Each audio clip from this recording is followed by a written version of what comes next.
دل کی چمک بڑھائے صلی علی محمد، ہر درد کی دوا ہے صلی علی محمد۔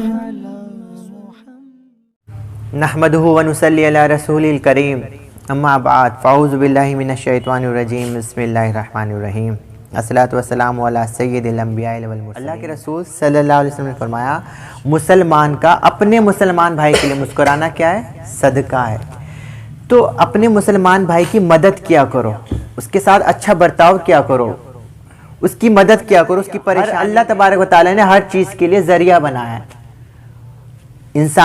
انسان کی مدد کرنے کے لیے بھی اللہ نے انسان کو ہی بنایا ہے کہ وہ اس کی مدد کرتا ہے۔ ہمارے پاس اتنا ہے کہ ہم دوسرے کی بھی مدد کر سکتے ہیں الحمدللہ۔ تو ہمیں چاہیے کہ ہم دوسروں کی بھی مدد کریں۔ ہر شخص کے ساتھ کچھ نہ کچھ ایسے اعمال جڑے ہوئے ہیں جس کی وجہ سے وہ جنت میں چلا جاتا ہے۔ اللہ تبارک و تعالیٰ اس کے ایک عمل کے باعث اس کو جنت عطا کر دیتا ہے۔ ہمیں معلوم نہیں ہے، اگر ہمیں 10 کمیاں ہیں نا، ایک عمل شاید ہمارا ایسا ہو جس کی وجہ سے ہمیں جنت نصیب ہو جائے، ہے نا۔ مسلم شریف کی روایت ہے اور بخاری میں بھی ہے، شاید متفقون علیہ حدیث ہے کہ بنی اسرائیل کی ایک عورت تھی، اس نے دیکھا ایک کتا تھا، کتا وہ کنویں کے چاروں طرف گھوم رہا تھا، اسے پیاس لگ رہی تھی شدت۔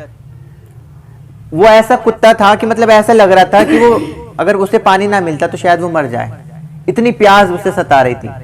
تو اس عورت نے دیکھا، وہ عورت بنی اسرائیل کی تھی، زانیہ عورت تھی، گناہگار تھی۔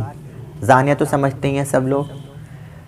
تو اس نے دیکھا اس کو پیاس لگ رہی ہے، اس نے کیا کرا، اپنا جوتا اتارا اور اس کو کنویں میں لٹکا دیا اور اس سے پانی جو نکالا اور اس کو پلایا کتے کو۔ کہتے ہیں اس عمل کے باعث اس کی بخشش ہو گئی۔ عمل کیا تھا اور تھی کیا؟ زانیہ عورت تھی، مگر عمل یہ تھا کہ کتے کو پانی پلا دیا۔ اس عمل کی وجہ سے اللہ تبارک و تعالیٰ نے اس کی بخشش کر دی، وہ جنت میں چلی گئی۔ تو ہر شخص کے ساتھ کوئی نہ کوئی ایک ایسا عمل ہے۔ اللہ کے رسول صلی اللہ تعالیٰ علیہ وسلم فرماتے ہیں ایک شخص پہ عذاب ہو رہا تھا، قبر میں عذاب ہو رہا تھا، وضو آئی اس کی، وہ وضو کرتا تھا، اس کی وضو نے اس کو بچا لیا۔ تو کچھ نہ کچھ جڑا ہوا ہے ایک اچھا عمل۔ تو ہمیشہ اچھا عمل کیا کرو، اچھے سے بولا کرو بھائی، لوگوں کے ساتھ اچھا برتاؤ کیا کرو، نیک عمل کیا کرو۔ اگر انسان نماز نہیں پڑھ سکتا، روزہ نہیں رکھ سکتا، کم سے کم یہی عمل کر لے، اسی عمل کے باعث تمہیں جنت عطا کر دے، اللہ تبارک و تعالیٰ تمہارے گناہوں کو بخش دے۔ درود و سلام پڑھا کرو، درود و سلام کی برکت سے تم جنت میں چلے جاؤ۔ درود و سلام ایک ایسا عمل ہے کہ آپ نماز، روزہ، زکوٰۃ جو ادا کرتے ہیں، آپ کو پتہ نہیں کہ آپ کا قبول ہوا کہ نہیں قبول ہوا، مگر درود و سلام ایک ایسا عمل ہے کہ آپ پورا نہیں پڑھتے وہاں قبول ہو جاتا ہے۔ آج کل تو ایسا ہو رہا ہے، ہم لوگ اگر ہمیں ذرا سا کوئی برا کہہ دیتا ہے، ہم اس کی چھاتی پر سوار ہو جاتے ہیں، اس سے لڑنے لگ جاتے ہیں، اس سے بدلہ لینے کی بھاونا رکھتے ہیں کہ اس نے ہمارے ساتھ یہ کیا، ہم اس کے ساتھ یہ کریں گے، اس نے ہمارے ساتھ برا کیا، ہم ڈبل برا کریں گے اس کے ساتھ۔ وہ کہتے ہیں نا ادھر تھپڑ مارا تو میں 2 تھپڑ ماروں گا اس کے۔ تو یہ ہو گیا آج کل۔ امام حسین علیہ السلام، مولا حسین علیہ السلام کو جب شہید کر دیا گیا کربلا میں، اور سیدہ زینب بی بی سلام اللہ علیہ نے پورا لشکر لے کر، جو آپ کا قافلہ تھا امام زین العابدین کو لے کر مدینہ منورہ واپس چلی گئی، اور آپ اسی طریقے سے رہنے لگے جیسے آپ پہلے رہا کرتے تھے۔ ادھر یزید اپنے ہی ساتھیوں میں سے کسی ایک شخص سے ناراض ہو گیا، اپنی فوج میں سے کسی ایک شخص سے ناراض ہوا، تو یزید نے اپنے ساتھیوں کو حکم دیا کہ اس کو قتل کر دو، اس شخص کو قتل کر دو۔ وہ یزیدی اپنی جان بچانے کے لیے بھاگنے لگا، اور بھاگتے بھاگتے کہاں پہنچا؟ مدینہ منورہ۔ پناہ کہاں ملی؟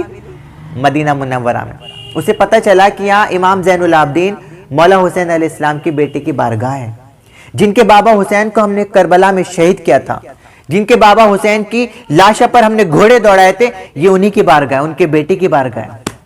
وہاں گیا، امام زین العابدین علیہ السلام نے دیکھا کہ بیچارہ پریشان ہے، لمبے سفر سے آیا ہے، طویل سفر سے آیا ہے، دیکھنے میں لگ رہا ہے۔ اس کو نرم بستر دو، حکم دیا اس کو نرم بستر دو، کھانا دو، اتنا دو کہ اس کو کمی نہ پہنچے، اس کی خاطر تواضع کرو۔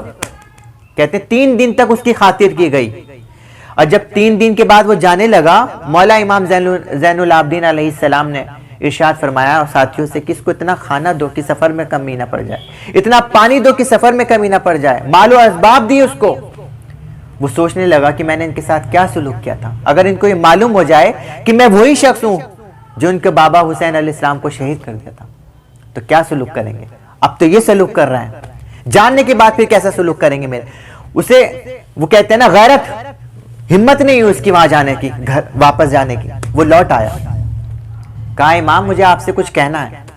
امام زین العابدین علیہ السلام نے فرمایا کیا بات ہے, ہماری خاطر میں کوئی کمی رہ گئی ہے, کیا ہم نے تمہاری خاطر صحیح طریقے سے نہیں کی, کیا تمہیں اور مال و اسباب چاہیے. فرمایا نہیں امام, مجھے آپ سے کچھ کہنا ہے جو میرے دل میں چبھ رہا ہے, میں آپ سے کچھ پوچھنا چاہتا ہوں.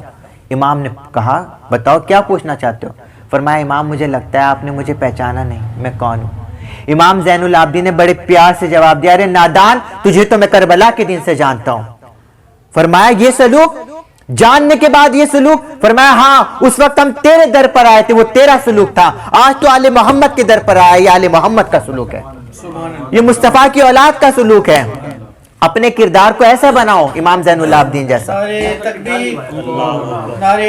یا رسول اللہ, یا اپنے کردار کو ایسا بناؤ. اللہ تبارک و تعالیٰ کہنے سننے سے زیادہ عمل کرنے کی توفیق دے. وما علینا الا البلاغ المبین. یا حبیبی یا محمد یا نبی سلام علیکہ یا رسول